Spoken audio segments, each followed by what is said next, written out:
Bonjour, bonsoir à toutes et à tous. Bienvenue dans ce nouveau rendez-vous podcast NCA. Après avoir vu une très belle week 1, même peut-être historique au vu du nombre de rencontres attendues, on va vous débriefer aujourd'hui cette week 2 et ensuite vous parler un peu des matchs qu'on attend pour la week 3. À mes côtés, toujours la même équipe pour vous présenter ça. Le premier, qui est en 2-0 pour le moment et qui est très content, je pense, de son université. C'est mon ami Rosu. Salut Rosu, comment tu vas? Salut à tous, ça va super. Merci. Très content, du coup, je pense, pour l'instant, de cette réunion. Très content, non, parce que j'aurais préféré mettre des grosses tôles et puis c'est pas vraiment le cas. Donc bon, je me fais un petit peu de soucis. Mais bon, pour l'instant, ça passe, c'est ce qui compte à l'arrivée. Mais C'est le 2-0, c'est le plus important. Ouais. sur la manière, j'avoue que j'espérais mieux. J'espère qu'ils cachent bien leur jeu Mhm. avant les conference play, comme ils disent, s'affronter à la SEC. Parce que là, pour l'instant, c'était pas terrible en attaque, surtout. Très bien. Donc, vous l'avez compris, pour éviter de tout le temps parler des mêmes équipes, pour faire un petit brief au niveau de nos équipes, au niveau de la présentation. Comme ça permet toujours de pouvoir dire un petit mot. Et ensuite, par contre, la prochaine équipe, donc un peu déçue. On a redressé le tir, on va dire, dans ce deuxième match. C'était comme attendu. Vous l'avez compris, c'est par rapport au Texas Longhorns. Salut Bertrand, comment tu vas? Salut, ça va? Et effectivement, un chouïa rassuré, mais pas tant que ça. Effectivement, ça a quand même été un peu poussif en attaque, même si effectivement on a une super défense qui fait un taf de fou. Tout Mais à c'est fait. vrai que l'attaque, si on a joué 5 minutes, on a mis 30 pions, c'est parfait.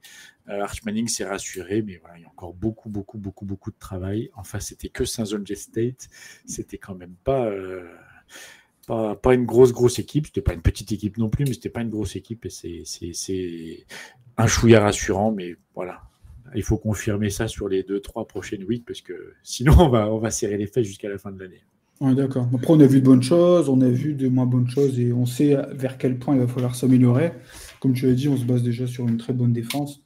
C'est déjà positif. Maintenant, si on peut régler la mire en attaque et essayer de trouver des receveurs un peu plus sûrs et un Archmanic qui sera peut-être un peu plus en confiance avec ça, ce serait bénéf pour nous.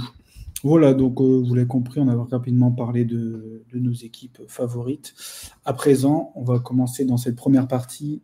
Au lieu de vous faire un récap classique, comme vous pouvez déjà le voir partout, je vous le rappelle que nous, on a décidé de mettre en avant donc, un coup de cœur et un coup de bambou chacun. Donc, un coup de cœur, vous l'avez compris, donc c'est quelque chose qui nous a le plus plu au niveau de la vie précédente. Et le coup de bambou, du coup, l'inverse. Pour commencer directement dans le vif du sujet, je vais vous parler de mon coup de cœur. C'était lors du match, donc, qui pour moi, un upset de la victoire de Baylor face à SMU, qui a gagné après double overtime, double prolongation. Et mon coup de cœur est sur leur quarterback, Sawyer Robertson, qui au niveau des stats, donc d'abord pour ce match, qui finit à 34 sur 50 au niveau de la passe, donc 68% de passes complétées, ce qui est un très bon pourcentage, pour 440 yards à la passe, 4 TD et 0 interception. Ce qui est important à noter, c'est quand même le différentiel 4 TD, 0 interception, 68% de passes. Ça veut dire qu'il produit et en plus, il est très propre face à SMU, qui est quand même une très très bonne équipe et qui était même favorite dans ce match. Ce que je voulais rappeler également, c'est lors de la première week, ils avaient perdu de très peu face à Auburn. Ils avaient déjà sorti un très bon match, un peu moins propre au niveau de la passe, ils avaient fini à 27 sur 48, mais toujours plus de 400 yards à la passe, 419, 3 TD et 0 interception. Donc il est quand même sur 7 TD et 0 inter au niveau d'un ratio pour deux très gros matchs déjà d'entrée, ce qui est très bon. C'était un match quand même assez particulier parce que le premier quart-temps était totalement pour SMU qui gagnait 10-0. Derrière, dans le deuxième quart-temps, on a mis un très beau duel d'attaque avec des enchaînements de TD de chaque côté pour que SMU soit à 24-21 à la mi-temps. Ensuite, le troisième quart-temps a été un peu plus rude, un peu plus défensif. Pas trop de stats. 0 point inscrit de la part de SMU. Et à noter juste un field goal de Baylor pour recoller à 24-24. Sur la suite, le quatrième quart-temps, une nouvelle fois, les attaques ont pris le dessus avec un duel de TD, avec des enchaînements 2 TD des SMU, 2 TD de Baylor, 1 TD des SMU pour égaliser. Et ensuite, dans l'overtime, donc, pour parler brièvement, c'est dans le deuxième overtime où Baylor a inscrit un field goal pour gagner la win, pour prendre la win, pardon. Et donc, je voulais justement mettre la lumière sur ce QB, des QB qui sont un peu moins mis en avant, mais qui font pour le moment des très belles performances. Et donc, voilà pourquoi je voulais parler de ce quarterback. Je ne sais pas si vous voulez ajouter une petite chose au vu de ce match ou de lui personnellement. Non, bah, super match, surtout que Samuel, il est quand même avec une certaine réputation. Donc, c'est toujours intéressant. Surtout que Baylor, ils étaient à 0-1 avant, mais ils jouaient contre Auburn la semaine précédente. Et voilà, les stats qu'il avait fait contre Auburn, c'était déjà pas mal, quoi. Un peu moins de pourcentage de complétion, mais il avait quand même passé les 419 yards contre une défense SEC. Donc, ouais, Baylor, attention, hein, ils sont pas l'air ridicules. Et puis, du coup, ça va les remettre un peu à l'endroit, cette victoire. Donc, il y a moyen qu'ils soient un peu dangereux dans le Big 12. Tout à fait. À noter qu'ils ont encore le prochain match sera comme Samford, donc ça risque d'être assez facile pour eux. Et après, ils vont quand même enchaîner Arizona State, Oklahoma State, Kansas State, TCU, Cincinnati. Donc je pense que là, on va pouvoir voir vraiment ce que ça vaut à ce niveau-là. Mais en tout cas, c'est très bon match de la part de cette équipe une nouvelle fois. Pour enchaîner donc et essayer de varier un peu au niveau des présentations, donc on va aller sur toi, Rosu, et ton coup de bambou pour cette week. Bah, mon coup de bambou, j'ai choisi de nominer nos amis de Michigan. Michigan qui s'est incliné dans le grand match de la journée à Oklahoma. Donc en soi, c'est pas vraiment c'est pas une honte, hein, de perdre à Oklahoma. Par contre, ce qu'on va pouvoir mettre en avant, c'est qu'en attaque, c'est difficile pour les Wolverines, et notamment pour Bryce Underwood, le QB true freshman qu'ils ont chopé au nez à la barbe de LSU à coup d'un gros chèque. Donc, je crois qu'ils lui ont promis plus de 10 millions. Hein. Je ne sais pas si c'est même pas 12. Donc, il devait aller à LSU et finalement, il a retourné sa veste pour aller à Michigan. Et là, sur ce match, déjà, ils n'appellent pas non plus des trucs extraordinaires pour lui en général. Et en plus, il est à 9 sur 24 seulement à la passe, ce qui n'est pas super. C'est très moche, ouais.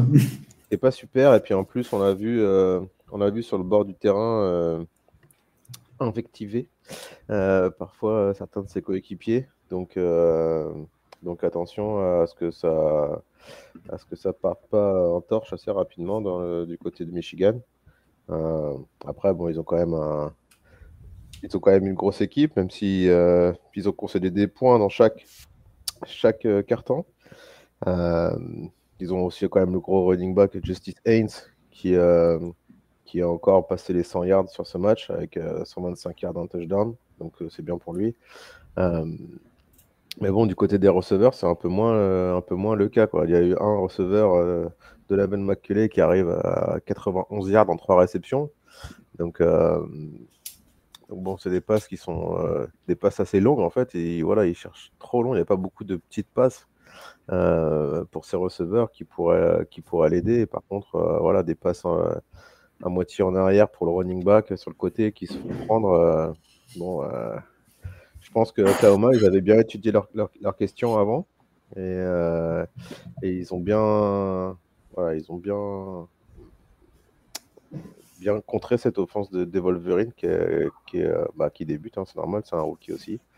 Mais bon, Michigan, est-ce qu'il a vraiment le temps d'attendre pour être bon? Pas sûr. D'autant que voilà, il est passé devant d'autres quarterbacks qui étaient en réserve pour être titulaire, donc on verra. Pas du tout le même problème pour nos amis d'Oklahoma avec la recrue transfert John Mathieu qui est lui continue de s'éclater. Pas un match extraordinaire, mais correct. Un TD, une interception. Et puis pas mal de courses surtout. C'est ça qui fait qu'il est vraiment dangereux. Il met 2 touchdowns dans la course. Donc lui, par contre, ça a l'air d'aller l'attaque d'Oklahoma. Peut-être beaucoup mieux que l'année dernière en tout cas. Tout à fait. Et Bryce Underwood qui est quand même sur les 2 matchs un TD et 0 inter, qui produit vraiment pas du tout. À la course, il n'apporte pas non plus parce qu'il est en négatif. Le seul petit point positif, on va dire, de l'attaque, c'est le nouveau venu Justice Haynes, tu l'as rappelé, qui vient d'Alabama, qui est quand même donc là pour l'instant sur les 2 matchs à 284 yards à la course pour 4 TD. Heureusement qu'il est là en tout cas pour sauver un peu les meubles. On avait dit la semaine dernière pour le Texas Ohio State que le play calling il était conservateur. Je pense que Michigan, ils sont toujours sur cette dynamique pour avoir vu pas mal des plays. Ça a l'air d'être quand même assez le style pour l'instant. Exactement. Du coup, pour enchaîner, on va passer à toi, mon ami Bertrand, et tu veux nous parler de ton coup de cœur. Alors moi, c'est pas un coup de cœur performance. C'est un coup de cœur petite histoire du college football que j'adore tant.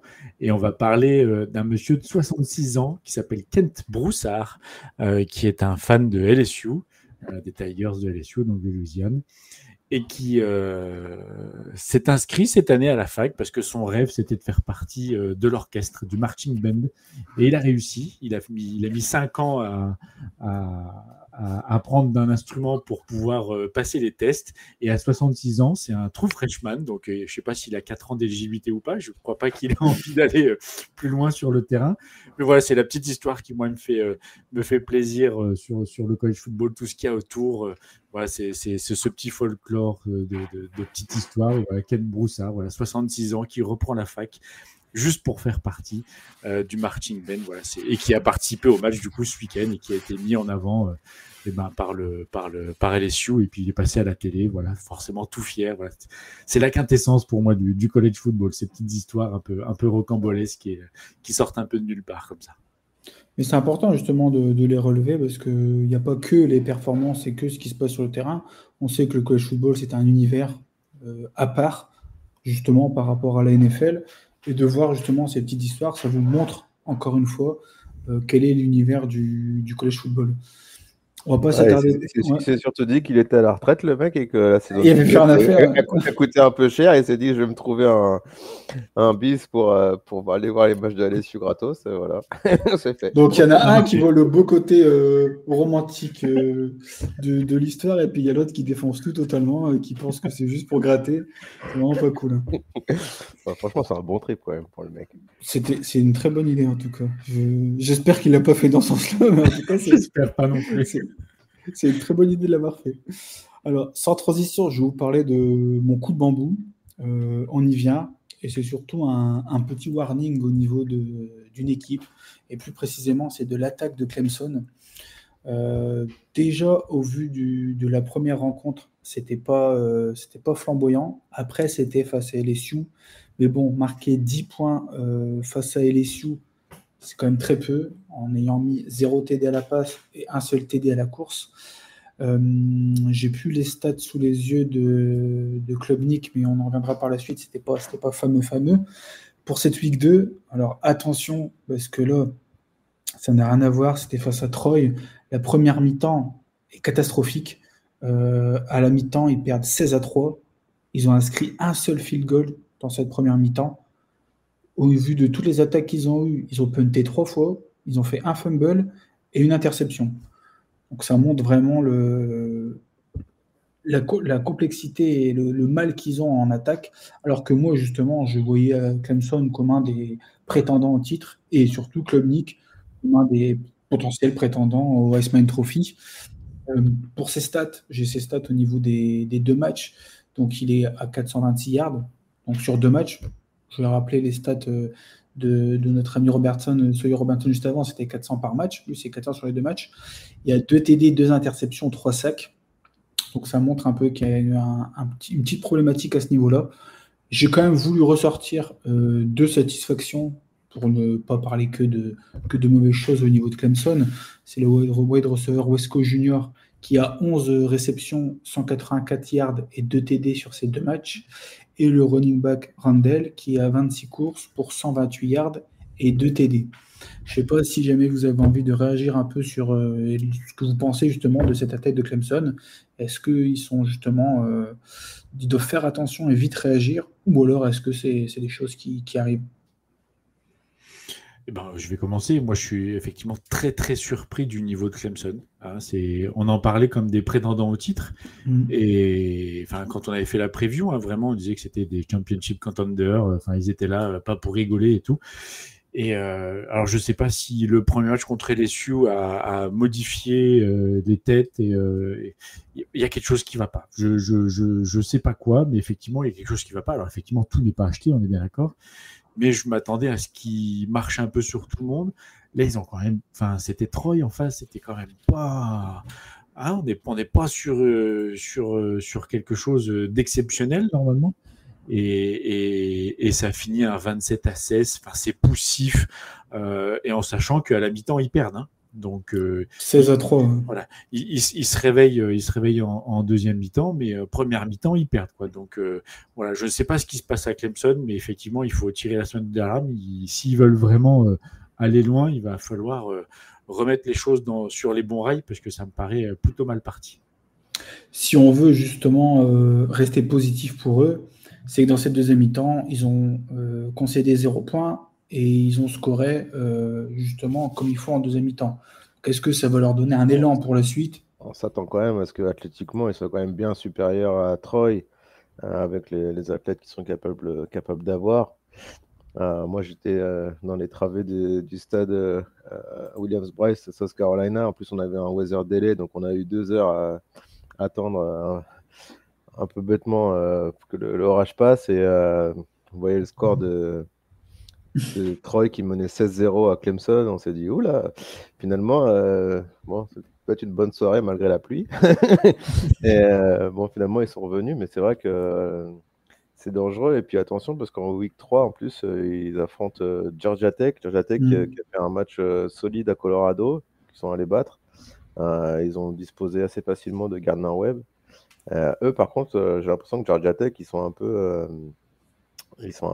au pic d'un cycle là, avec leur quarterback Hansking. Et attention à ce déplacement à Georgia Tech, franchement, il y a moyen que ça se passe pas très bien si ça relève pas là-bas. Donc ce sera un match intéressant, je trouve.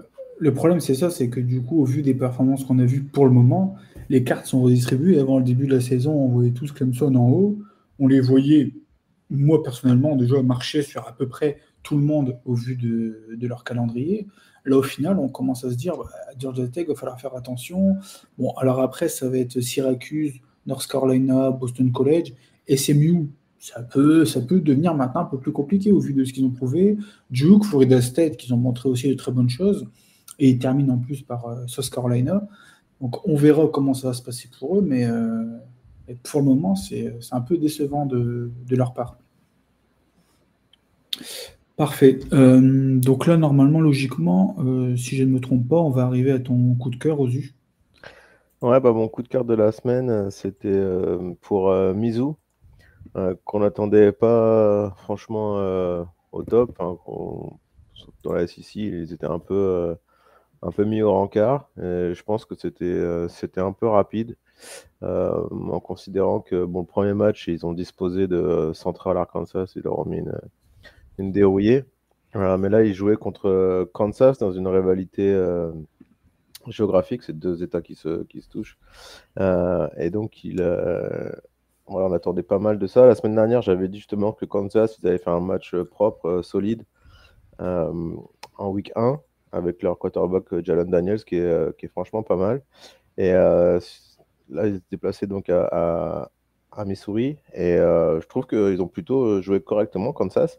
Mais ils ont fini par perdre face à Mizzou, qui est très bien revenu dans la deuxième mi-temps, alors qu'ils perdaient 21-6 après le premier quart-temps. Ils ont trouvé les ressources pour revenir. Et d'assez belle manière. Il y a eu pas mal de faits de jeu dans ce match, beaucoup de fumbles d'un côté et de l'autre qui ont été recouverts par l'attaque ou pas toujours. Bref, ça a été un match franchement très, très plaisant.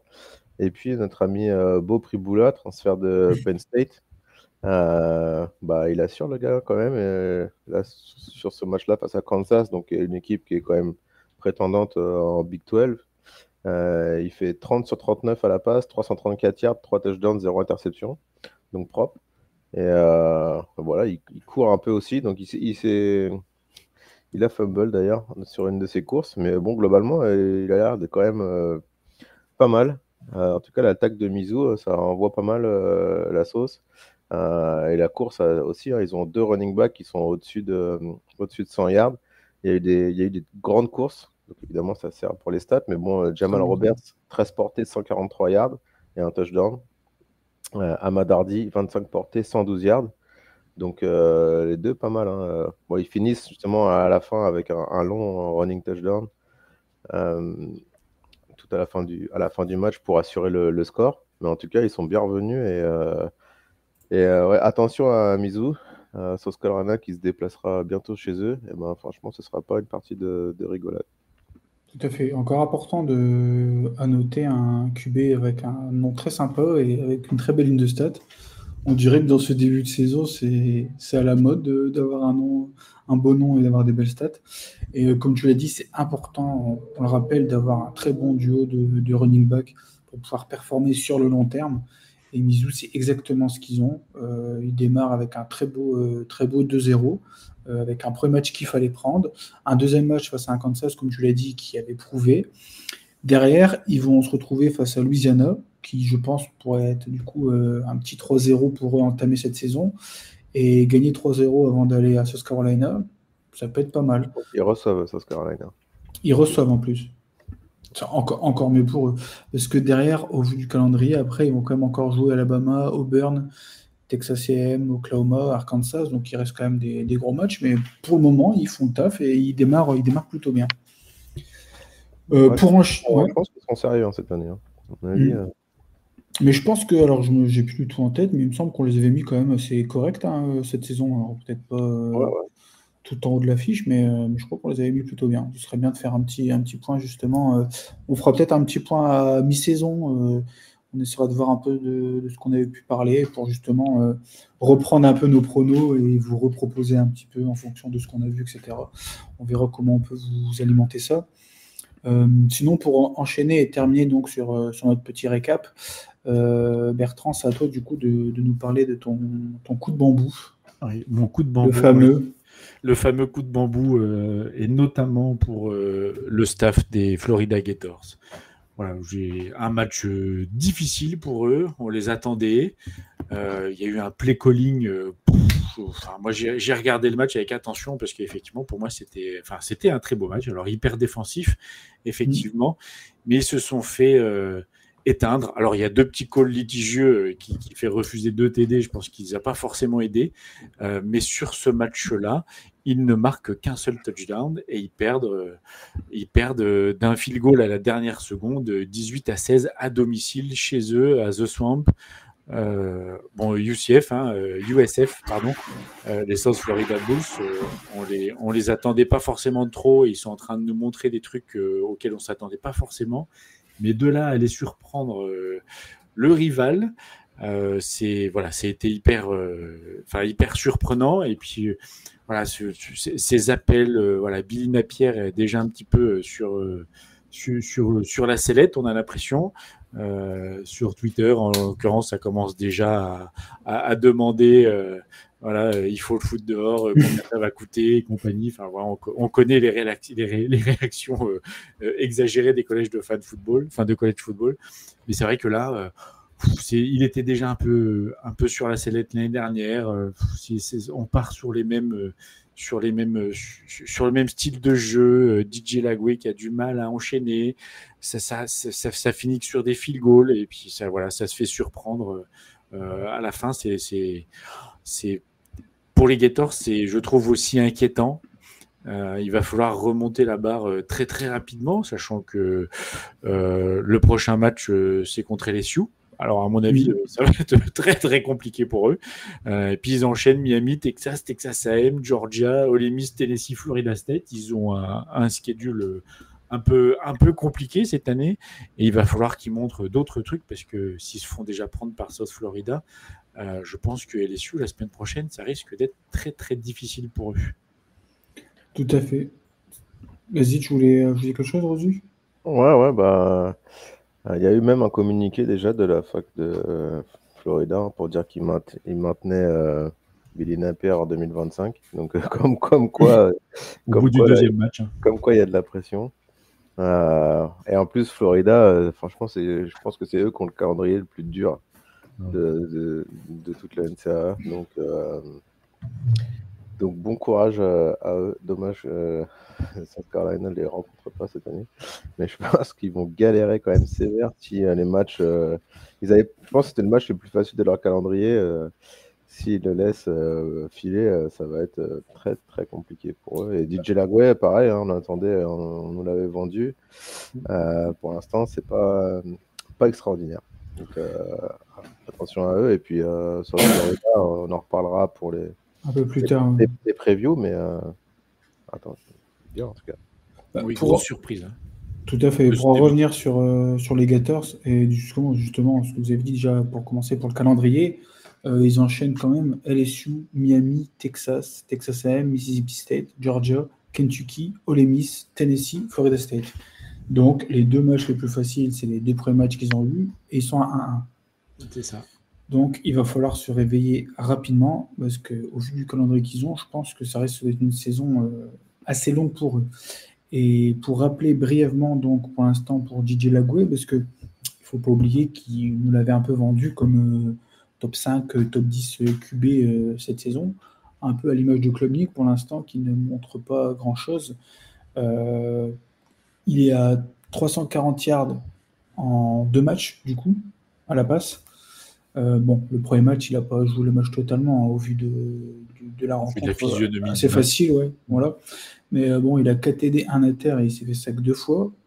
On avait vendu ses jambes aussi, et que c'était justement un QB qui était double tranchant en attaque. Et au final, il est à 12 yards en plus à la course. Donc il va falloir essayer de se remettre sur les rails pour essayer de sauver un minimum cette saison qui risque d'être déjà très compliquée au vu du calendrier qu'ils ont derrière. Bon, je pense qu'on a été à peu près... Ouais, j'avais 2 petits... J'avais un mini coup de cœur et un mini coup de bambou. Ah oui, tu voulais ajouter... Ouais, mais mon mini coup de cœur, c'est pour Vicari Swain, cornerback de South Carolina. Mais c'est pas pour ça que je le nomine. Évidemment. Étonnant. Il avait retourné donc un punt pour touchdown sur le premier match, donc il nous avait bien sauvé. Et là, il nous re-sauve, mais non seulement il retourne un punt touchdown, mais encore un deuxième derrière. Donc il a 3 punts retournés en 2 matchs. Autant le reste de l'équipe, c'est pas ouf, mais alors lui, par contre, sur les retours de punt, bravo. Franchement, je sais pas s'il y a beaucoup de mecs qui ont réussi à faire 3 retours en 2 matchs, mais en 2 matchs, je suis pas sûr. Ouais. Donc on peut dire que South Carolina tient que ses victoires qu'à ses special teams, en fait. Pour l'instant, c'est eux qui les sauvent. Voilà, et mon mini coup de bambou aussi, c'était Oklahoma State, qui était un programme qui était quand même quelque chose il y a quelques années, et là qui se fait détruire à Oregon. En perdition complète. Ouais, là ils ont fait un score de FCS à Oregon, c'est un peu... c'est désolant. Désolant, ouais. On en avait parlé en plus brièvement quand on avait parlé des rivalités entre inter et intra-État, et justement la fameuse rivalité historique Oklahoma State. Malheureusement, je pense que ça va un peu salir cette rivalité d'avoir une équipe qui a du mal à performer. Et en plus, un Oklahoma qui est plutôt bien cette année, qui s'est trouvé avec son nouveau QB. On verra ce que ça va donner. Je ne sais plus exactement c'est en quel week, mais... Le Bedlam Series va sembler à sens unique. Hein. Je pense Oklahoma va n'en faire qu'une bouchée, l'Oklahoma State, parce que vraiment, là, cette année, c'est... Moi, j'ai regardé... juste le condensé, le résumé, mais Oregon, on a l'impression qu'ils jouent sans forcer et ils leur mettent quasi 70 points, quoi. 69 pour être précis, ce qui est quand même assez incroyable. C'est clair, 69-3 pour rappeler le résultat de ce match. Par contre, de l'autre côté, je pense que Texas-Oklahoma, ça risque d'être un match un peu plus compliqué que prévu, j'ai l'impression. Mais bon. C'est pas plus mal, parce que d'avoir une grosse rivalité avec des vrais matchs qui ne sont pas à sens unique, c'est aussi tout ce qui fait un peu le côté savoureux, hein, que ça ne soit pas... c'est le côté excitant de regarder justement ce genre de rencontre qui est aussi serré. Avant, sans péril, on triomphe sans gloire. Exactement. Exactement. Très beau.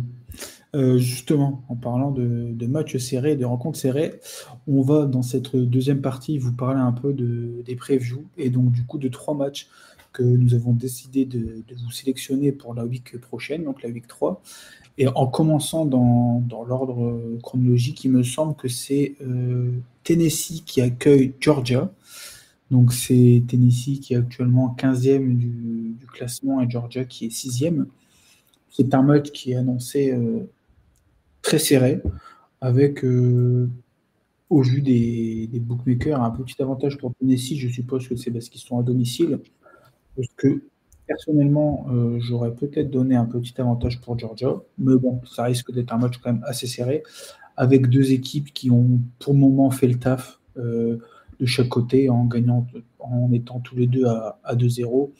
Pour vous rappeler rapidement au niveau des résultats, donc Tennessee qui a joué son premier match contre une université un peu anecdotique en gagnant 72-17. Et ce deuxième match en prouvant une nouvelle fois, donc cette fois-ci face à Syracuse en gagnant 45-26. C'était le contraire, ils ont ouvert contre Syracuse dans le Half-Lock Kick-Off Game aussi le samedi. Donc c'était un terrain neutre en fait. Ok. Syracuse, on s'attendait quand même à ce qu'ils progressent un petit peu. Ouais. Donc c'était pas. Voilà, c'était un match SEC et SEC. Donc on s'attendait quand même à un peu de rivalité. Ils en ont disposé assez facilement. Donc je te laisse finir sur East Tennessee, ils leur ont mis une tôle. Tout à fait. Et en parlant de nouveaux QB, justement, Joe Aguilar, le nouvel arrivé, qui pour le moment fait des stats plutôt intéressantes avant d'affronter Georgia. Je pense que ça va être un bon test pour lui. Parce que pour le moment, il est quand même à 535 yards à la passe en 2 matchs et 5 TD pour 0 interception. Donc c'est toujours cool de prouver comme ça en commençant une nouvelle saison. Et du côté de Georgia, donc je vais retourner sur leur calendrier. Donc eux, pareil, donc ils ont joué face à Austin Peay le premier match en gagnant 28-6. Le deuxième, pardon, c'est Marshall. Ce week-end, ouais, le premier c'était Marshall, ils ont gagné 45-7. Et donc du coup le deuxième 28-6. Je pense qu'ils ont sûrement dû, j'ai pas regardé ce deuxième match, mais ils ont sûrement dû faire tourner. Mais pas tant que ça. Ah ouais, ils ont un peu galéré, beaucoup plus que attendu en tout cas. Ouais. Et je pense que c'est pour ça aussi que les bookmakers donnent Tennessee un peu plus en avance. Ouais. Parce qu'effectivement, Austin Peay, c'est quoi? Il joue dans la conférence UAC, si je dis pas de bêtises. Donc inconnu au bataillon, clairement, deuxième division. 28-6. En sachant qu'à la mi-temps, il y avait que 14-3, c'est pas énorme, ça a pas fait tourner tant que ça. Ils ont vraiment galéré. En attaque, ça a été un peu compliqué. Et moi, j'ai regardé le résumé et j'ai été surpris de voir Georgia autant galérer en attaque pour la peine, parce que c'est là où ça a pêché le plus, parce qu'effectivement en défense, en face, bon, ça joue un peu, de temps en temps ça se relâche un peu en défense, donc ils arrivent quand même à faire des plays. Mais là, c'est vrai que l'attaque de Georgia contre une équipe normalement si faible, ça n'a pas été. On s'attendait quand même à 60, à 7, allez, quelque chose comme ça. Et là, on se retrouve avec seulement 28 points. Et Tennessee en face, c'est pas Austin Peay, donc il va falloir mettre les choses aussi dans le bon ordre, parce que la surprise pour Georgia, la douche peut être assez froide quand même. Justement, ce qui est important en plus de relever dans ce match, c'est que Gunnar Stockton, qui récupère, on l'avait déjà vu la saison dernière un petit peu, mais qui récupère le poste de starter, il finit à 227 yards à la passe, donc c'est correct. Par contre, 0 TD, 0 interception, et 0 TD à la passe, donc ça montre qu'il a du mal à trouver pour l'instant ses receveurs. Et les 4 TD qu'ils ont pu mettre dans ce match, donc c'est 4 TD qui sont à la course. Généralement, quand on a un peu de mal, justement, on s'appuie sur son jeu de course. Donc, c'est typiquement ce qu'on fait Georgia face à un adversaire, comme tu l'as dit, de seconde zone, qui est deuxième division. Donc, attention à eux dans ce match face à Tennessee, qui pour le moment est plutôt bien, plutôt correct, et fait le taf offensivement. Surtout que dans les matchs entre grosses et petites équipes, souvent la ligne offensive, elle est 2 fois plus balèze sur ces équipes-là. Donc, le run game, c'est tout de suite, normalement, c'est censé passer. Très imposant. Ouais, voilà, là bon, c'était quand même pas ouf. Et puis surtout, ils vont à Tennessee. Le stade de Tennessee, pour info, il fait plus de 100 000, hein. 102 000. Je crois que c'est la 3e meilleure équipe à domicile de toute la NCAA, Tennessee. Donc ils sont toujours durs à prendre chez eux. Donc c'est vrai que le dernier classement donne Tennessee 15 et Georgia 6, si je ne m'abuse. C'est ça, ouais, je pense. Georgia, c'est quand même un peu plus une valeur sûre. Mais bon, Tennessee, c'est toujours un programme très très dangereux. Ils ont perdu donc leur QB Yamaleva qui s'est barré donc à UCLA où il est maintenant à 0-2. donc très bon choix. Voilà, donc tous les anti-Nil, etc., ça me donne un cœur joie de dire voilà, un choix pour l'argent, voilà ce que ça donne. Bon, bref, petite parenthèse terminée. Mais du coup, leur QB qu'ils ont pris à la place, donc celui qui était à UCLA, il a l'air quand même de faire le taf, lui, hein, parce que la taf de Tennessee, ça envoie. Donc, tant mieux pour les Volunteers. Et puis, voilà, ce sera un grand match, un stade blindé à Tennessee. Donc, ça va être cool. Important de préciser, justement, ce que tu nous as dit, c'est que donc, ils étaient annoncés 6e au classement, alors qu'avant cette rencontre, ils étaient 4e. Donc, je pense que c'est rare qu'une équipe perde 2 places alors qu'ils sont en 2-0. Donc, ça doit prouver que ce qu'ils montrent, ça rassure pas trop le monde du college football actuellement. Pour vous parler donc de cette deuxième rencontre, justement, une équipe qu'on a déjà un peu effleurée, c'est South Florida, qui a fait un très bon match et qui a été gagné à Florida face aux Gators. Cette fois-ci, ils vont affronter Miami qui a fait donc une première rencontre qu'on a pu justement discuter en gagnant face à Notre-Dame et avec la manière. On a même loué la performance de Carson Beck. Pour vous, c'est une victoire assurée de Miami ou est-ce que ça va être un match un peu étriqué quand même? Moi, je pense que Miami, ils sont censés l'emporter. Après, on faisait la même chose de Florida. Moi, je trouve surtout que South Florida, ils ont quand même gagné d'un cheveu contre Florida. Ils n'ont pas non plus écrasé Florida. Donc, il faut savoir aussi raison garder. Mais en tout cas, ils ont montré des belles choses, même contre Boise State. C'est pas des victoires non plus volées. Et leur quarterback, Byron Brown, qui a l'air de faire quand même quelque chose. Donc, franchement, c'est presque un suspense, en fait. Un match qu'on attendait sans suspense, ce match-là. On n'aurait sûrement pas sélectionné ce match en regardant la Week 3 avant les résultats de ces 2 premières semaines. Mais du coup, ça en fait un match intéressant.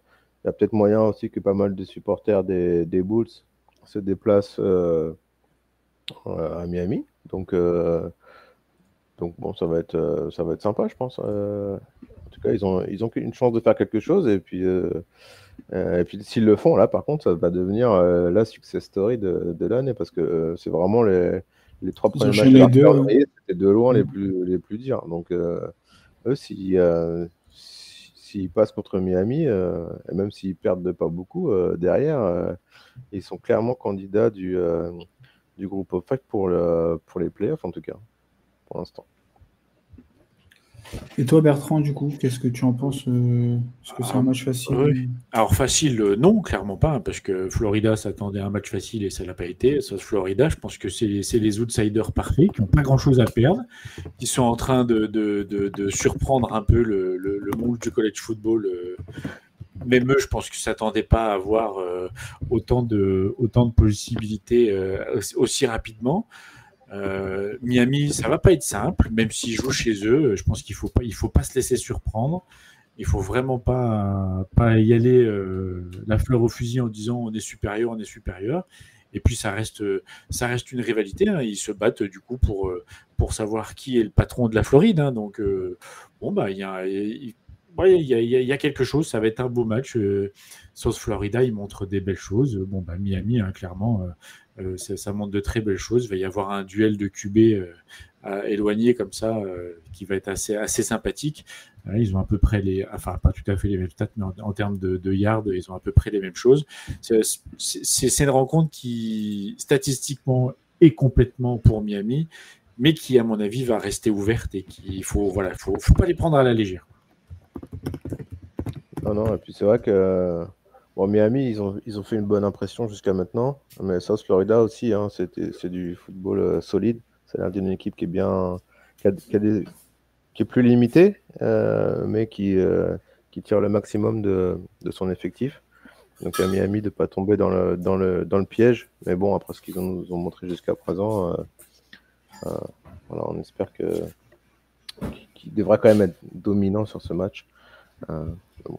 Ce sera quand même un sacré upset si South Florida arrive à faire quelque chose. Surtout les 2 matchs comme ça d'affilée, ce serait incroyable.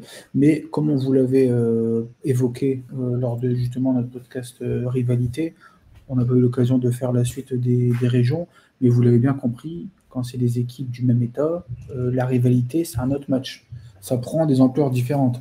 On l'a vu lors de la week précédente, où South Florida a su imposer physiquement pour gagner cette rencontre.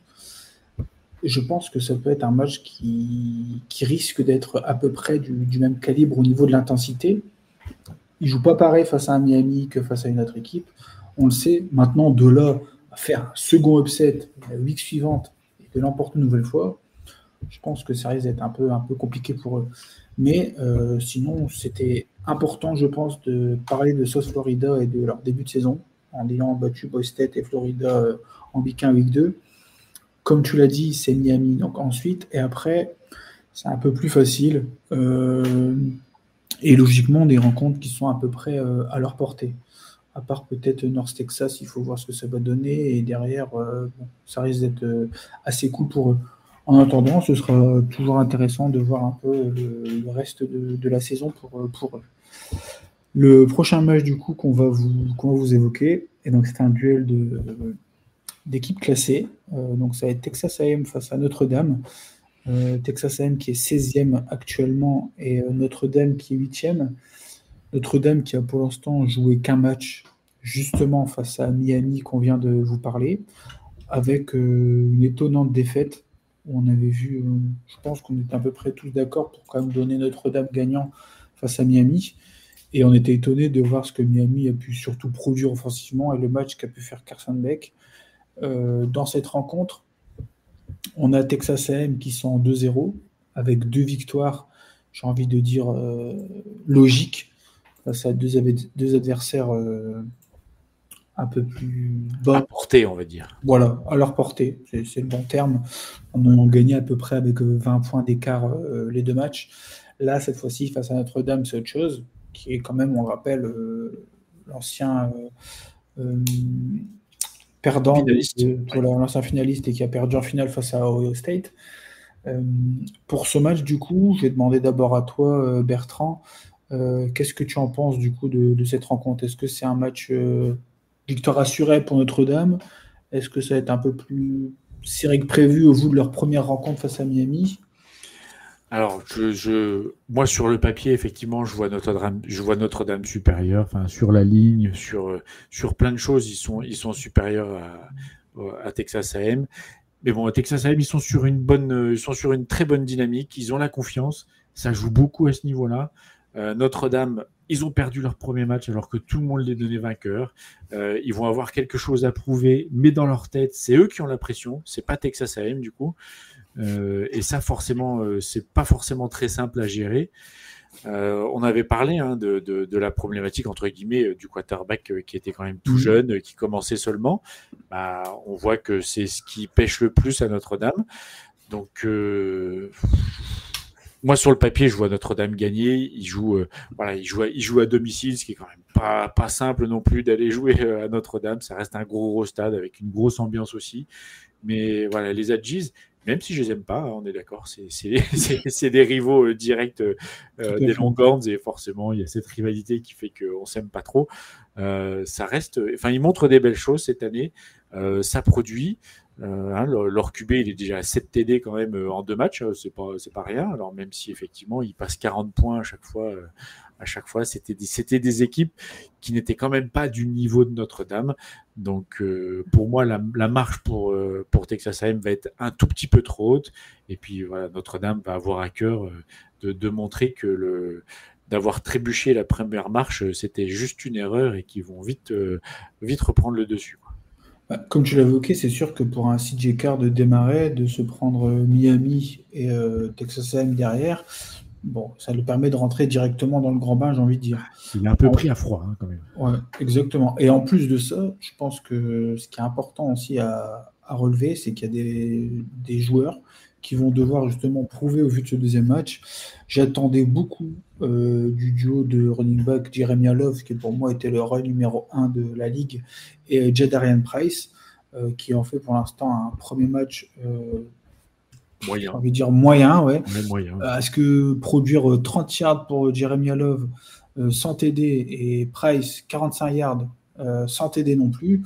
Certes, Miami a une très belle D-line, peut-être une des meilleures du pays, mais de là à avoir ce duo de running back aussi peu produire, je trouve ça très étonnant.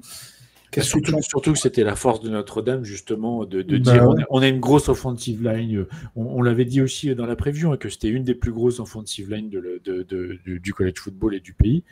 Et c'est vrai que sur ce premier match, j'ai été étonnamment surpris de leur peu de vivacité pour ouvrir des belles lignes à leur running derrière pour avancer. C'est pas, le match est ouvert, hein, vraiment, le match est ouvert. Bah, surtout qu'en fait, c'est ce jeu de course-là qui va permettre justement à Notre-Dame de pouvoir essayer d'être un peu plus créatif et être un peu plus libéré au niveau de Carr, parce que derrière, Malachi Fields, qui était censé être le receveur numéro 1, et justement ce jeu de course devait lui permettre d'avoir des espaces, pareil pour ce premier match, il est à 3 réceptions pour 48 yards et 0 TD. Donc clairement, c'est une attaque qui n'a pas du tout prouvé lors de ce premier match. Et là, il se retrouve face à un Texas A&M qui a une très très bonne défense également. Puis qu'elle va en poupe. Ouais, exactement. Alors, Ils ont la confiance, quoi. Ils ont la confiance. Donc attention à Notre-Dame de ne pas laisser passer trop de matchs tout de même. Rosu, du coup, qu'est-ce que tu en penses, toi, pour cette rencontre? Tu es à peu près d'accord avec nous ou tu les vois un peu mieux? Moi, j'en pense que attention pour Notre-Dame, puisque j'aime bien Texas A&M, malgré qu'il soit concurrent. C'est un des programmes que j'aime bien. Notre-Dame, s'ils perdent ce match-là, ça aura fait 2 défaites contre les 2 classés de leur calendrier. Parce qu'aujourd'hui, il n'y a que Miami et Texas A&M qui sont classés. Tout le reste du calendrier, on peut donner une chance à USC. Bon, je pense que ce sont les seuls. Mais le reste du calendrier, ça a l'air d'être quand même assez tranquille. Donc je pense que s'il y a des choix à faire en fin de saison et que leurs 2 défaites elles sont tombées contre les 2 seuls classés, ça pourrait être à leur désavantage, d'autant que ils n'ont pas l'avantage d'être genre champion de conférence ou un truc comme ça. Tout à fait. Donc c'est un peu l'autre côté de la pièce, d'être indépendant et de ne pas être dans une conférence. Donc attention à Texas A&M.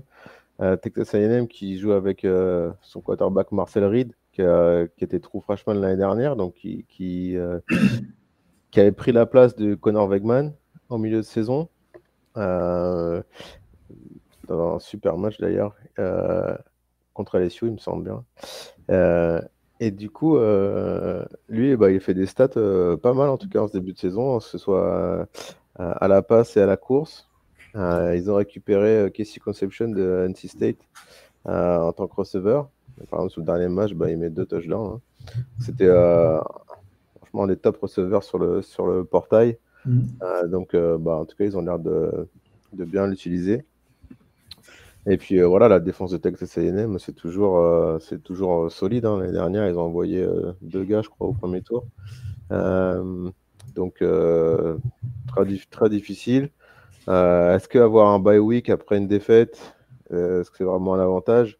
Pas sûr, alors que Texas A&M, ils vont rentrer dedans. Ils sont dans leur schedule normal, ils sont lancés. Donc, eux, ils enchaînent et je pense qu'ils ont des armes à faire valoir. Dans un sens, ça m'arrangerait qu'ils perdent pour la SEC, mais dans un sens, ça me fera plaisir pour la SEC d'aller cartonner Notre-Dame là-bas. Je pense ils ont peut-être moyen de le faire. Donc voilà, je pense que si ce sera mon petit upset de la semaine, je mise plus sur Texas A&M. Ok. Après, c'est pas non plus un énorme upset, je pense, si jamais ils viennent à le prendre. Mais comme tu l'as très bien rappelé, s'ils perdent contre les deux équipes classées, et alors là, au pire du pire, c'est si jamais ils arrivent à en perdre un troisième face à, je sais pas, par exemple, un Arkansas ou USC, NC State, on Je sait pense pas que ce ce qui sera peut mort pour eux. arriver. Alors là, je pense que c'est mort pour eux. Comme tu l'as rappelé, en plus, eux, malheureusement, ils sont vraiment dépendants des résultats qu'ils font face, on va dire, aux grosses écuries pour avoir justement une chance d'aller en playoff. Si tu commences avec un 0-2 et que tu en perds un troisième, je pense que c'est terminé, hein, clairement pour eux. Ouais. Donc ce match-là sera à surveiller et à mon avis, je me mouille pas trop, mais je pense qu'on risque d'en reparler dans le prochain podcast. On verra au vu du match comment il va se dérouler. Mais il y aura des chances. Si jamais Notre-Dame, au niveau de leur squad de run, sous-performe encore comme là, en plus, en notant que Texas A&M ils ont une très belle D-line aussi, je pense que je risque de les citer dans mon coup de bambou. Si jamais ils me font deux matchs comme ça, vu de ce que tu as attendu. À l'image de Klubnik, justement, qui était dans le même chapeau. Très bien, donc pour terminer, on va essayer de brièvement vous parler d'une dernière rencontre. On l'a rapidement évoqué au vu justement du coup bambou que je vais citer, c'était Clemson face à Georgia Tech. Une nouvelle fois, on vous l'a rappelé, on vous l'a dit, l'importance des rivalités justement entre les États, etc. On sait que c'est une belle rivalité et comme Rosu vous l'a rappelé, pardon, Georgia Tech qui est pour l'instant sur bien lancé, j'ai envie de dire, euh, en ayant gagné ce pré-match face à Colorado, qui n'était pas spécialement attendu, une victoire de Georgia Tech, 27-20, et ensuite qui gagne face à, une nouvelle fois, Université anecdotique 59-12. Mais au vu de ce que produisent actuellement Clemson, surtout offensivement, ce match-là risque peut-être d'être un peu plus serré que prévu. Et pour cause, au vu des bookmakers, euh, Georgia Tech est gagnant et favori pour ce match. Alors, je pense que jamais j'aurais pu le croire avant ce début de saison que Non, Georgia clairement. Tech serait favori face à Clemson. Bon, favori à 60%, mais tout de même, c'est quand même les favoris de ce match. Clemson, je pense, ils ont tout à perdre. Il faut vraiment qu'ils prouvent. C'est maintenant ou jamais, parce que là, en étant 1-1, et là, si tu t'en vas perdre face à un rival comme ça, face à Georgia Tech, je pense que ça risque d'être très compliqué aussi pour la suite de leur saison. Alors, on ne leur souhaite pas. On a beaucoup en plus d'amis et de connaissances qui apprécient et qui ont justement l'opportunité d'aller voir une rencontre là-bas.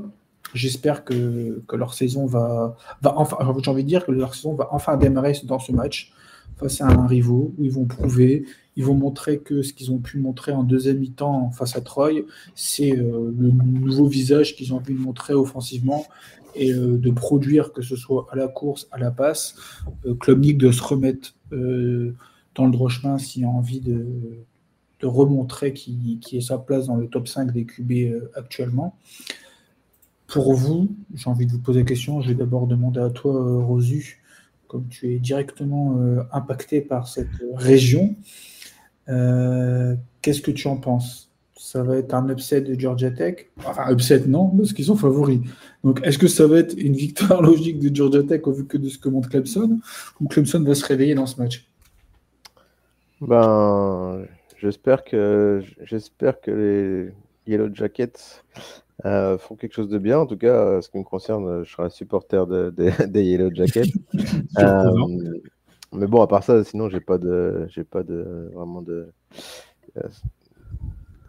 d'intérêt trop spécifique dans ce match-là. Hein. Si Clemson l'emporte, très bien pour eux. Mais je pense que voilà, Georgia Tech, ils ont moyen de faire quelque chose, comme je disais tout à l'heure. Voilà, ils arrivent à la fin d'un cycle avec leur quarterback senior. Donc, c'est un peu l'année ou jamais aussi, s'ils veulent aller titiller quelque chose et gagner la ACC. Voilà, SMU est arrivé en finale l'année dernière et a priori, je pense qu'il y a une carte à jouer pour les Yellow Jackets et ça commencera ce week-end face à Clemson et ce sera un gros message envoyé à tout le monde s'ils arrivaient à faire cette performance. Je pense que ce sera quand même un exploit si jamais ils faisaient tomber Clemson. Malgré tout, je pense que ouais. Voilà, donc on verra. Et puis Clemson, on verra surtout si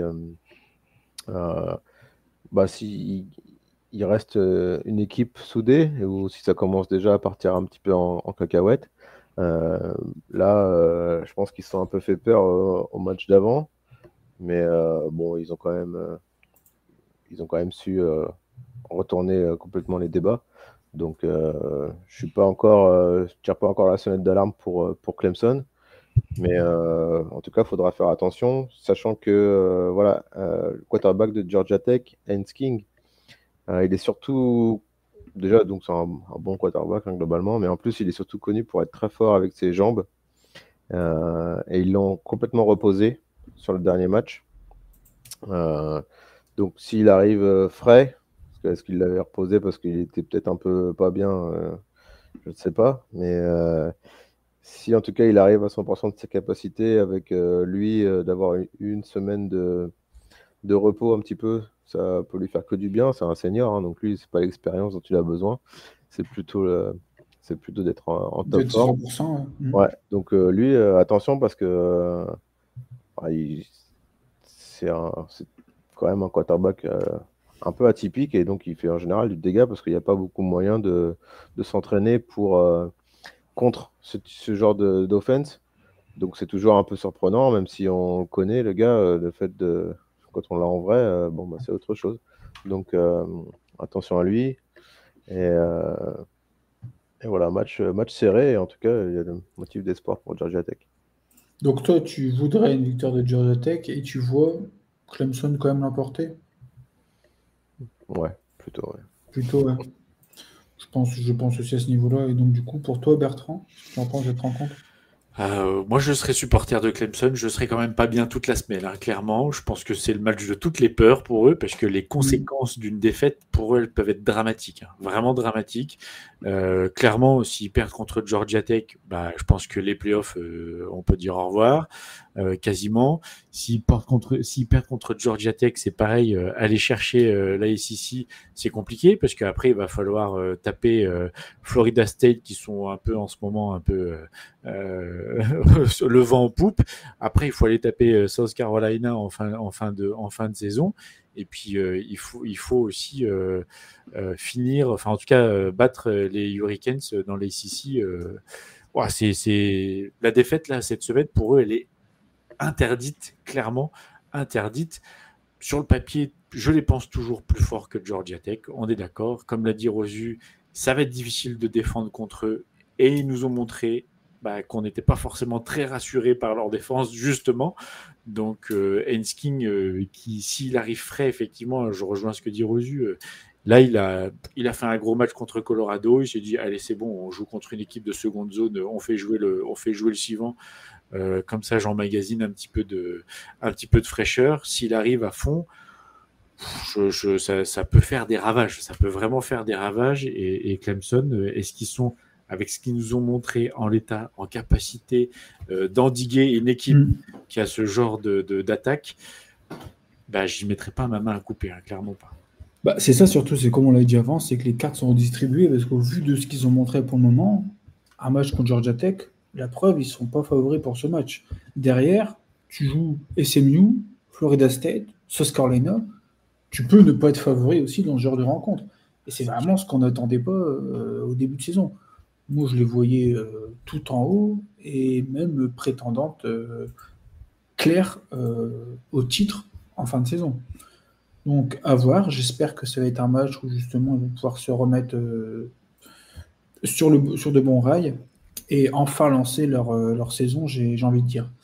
C'est ça qui est bien dans le college football, justement, ou même en NFL, c'est finalement, comme il y a peu de matchs, C'est pas du tout comme en NBA ou au baseball où tu peux te permettre de passer à 82 matchs la côté saison, ouais. des fois ou deux. Là, voilà, on est déjà au week 3 et comme disait Bertrand, défaite interdite, alors qu'on est que au week 3. Donc ça veut dire que voilà, la pression elle va être là pour toute l'année. On disait comme quoi, s'il pas contre LSU, ouais, c'est pas trop grave, etc. Mais le fait d'avoir cramé le Joker en week in, bah, ça te met la pression derrière sur toute la saison, quoi. Et Tout à puis fait. d'avoir galéré contre Troy, hein, quand même, parce que Et en plus de ça, derrière, ouais. ce qui a été montré derrière, il n'y a même pas eu de cette réaction d'orgueil qu'on attendait de Clemson de leur mettre 40 points d'écart. Ça s'est joué à pas grand-chose. Ils ont plutôt assuré après, mais c'était quand même pas très serein, quoi. Ah non, c'est pas la réaction qu'on a eue d'Alabama qui a été foutue. C'est une grosse branlée. Ouais. Eux, ils se sont vengés de leur premier match. On est d'accord. Mais de leur orgueil, il n'y avait plus de merci rule qui tiennent. C'est important ce que tu as signalé justement. On l'a jamais trop évoqué, mais ce qui est important, c'est que aux États-Unis, comme tu as dit, l'image que les gens connaissent le mieux, c'est au basket. Il y a 82 matchs dans la saison. Donc parfois, on voit, dès qu'une équipe sent un peu que le match y hop, ça envoie l'équipe B, et il passe à côté et il pense au match suivant. Là, dans le football américain, et plus précisément dans le college football, tu peux pas. C'est un peu à l'image de ce qu'on fait en Europe, c'est que le classement, tous les matchs comptent. Tu comptes vraiment sur tous les matchs. Tu n'as que 12 matchs à jouer dans la saison. Les 12 matchs sont importants si tu veux avoir une place en play-off. Surtout que c'est un système un peu particulier au vu de vote pour certaines équipes être ajouté. Donc, en plus de devoir gagner les matchs, il faut prouver. Parce que pour certaines équipes, c'est bien beau d'avoir un bon ratio, un peu à l'image de South Carolina l'année dernière, qui avait un ratio correct, et que malheureusement, ils n'ont pas été en play-off. Pourtant, ils avaient quand même prouvé certaines choses. Donc, il y a deux paramètres qui sont importants, et c'est des choses qu'on ne voit pas trop habituellement dans les sports américains. Pour clôturer, j'avais juste envie de parler de quelques matchs, mais juste de les citer pour finir en beauté. Il y aura certains matchs qu'on n'a pas eu l'occasion d'évoquer, comme par exemple Arkansas-Ole Miss. Ça peut être un match qui est intéressant, on pourrait avoir potentiellement de bonnes choses. Le Florida-LSU, on l'a évoqué. Ouais, Florida, attention, ça risque d'être un match très compliqué et ça peut être compliqué pour le reste de la saison. Et pour clôturer, donc le Vanderbilt-South Carolina, je pense que c'est un match qui peut se regarder aussi. Je vais bien étudier aussi ce match-là parce qu'en plus, Vanderbilt, c'est le match que je vais aller voir à Austin. Et j'espère une victoire quand même de South Carolina pour toi, hein, évidemment. On y sera, donc on espère que voilà, l'ambiance de Williams-Brice sera au top, un match de nuit. Et voilà, le premier match de la saison qui a été un peu gâché par l'orage qui nous a fait attendre 2 heures avant le début de match. Bon, ça a douché un peu l'ambiance. Au propre comme au figuré. Au propre comme au figuré, donc on espère que ce sera un peu mieux contre Vanderbilt. Vanderbilt ont joué contre Georgia Tech, d'ailleurs. Contre Virginia Tech, pardon. Donc, même chose que South Carolina. Et que je ne dise pas de bêtises. Donc, ils ont gagné contre. Ils sont en 2-0, donc ils ont gagné. Ils ont gagné 44-20. Donc, 20, ouais. Donc, bon, c'est surtout Virginia Tech qui a bien commencé et qui a mal fini, un peu comme contre South Carolina. Donc bon, ça nous a donné des indications quand même sur ce qu'ils étaient capables de faire face à la même équipe. Donc on verra. Tout à fait. Pression aussi sur South Carolina. Exactement. Voilà, donc on a été le plus clair, le plus détaillé possible. Merci à vous une nouvelle fois. On se retrouvera donc du coup le lundi, la semaine prochaine, pour pouvoir évoquer du coup cette week, réagir un peu sur les previews qu'on vous a donnés et évidemment vous redonner les previews pour la semaine suivante. On continue, on garde la même programmation qu'on vous propose. Une nouvelle fois, n'hésitez pas à réagir et nous donner un peu votre avis sur ce que vous pensez justement en vue des rencontres, si vous êtes d'accord ou non avec nous. C'est toujours intéressant de pouvoir discuter ensemble à ce niveau-là. Et donc, on vous dit à la semaine prochaine. Merci. Salut à tous. Bonne week 3. Bye. Salut.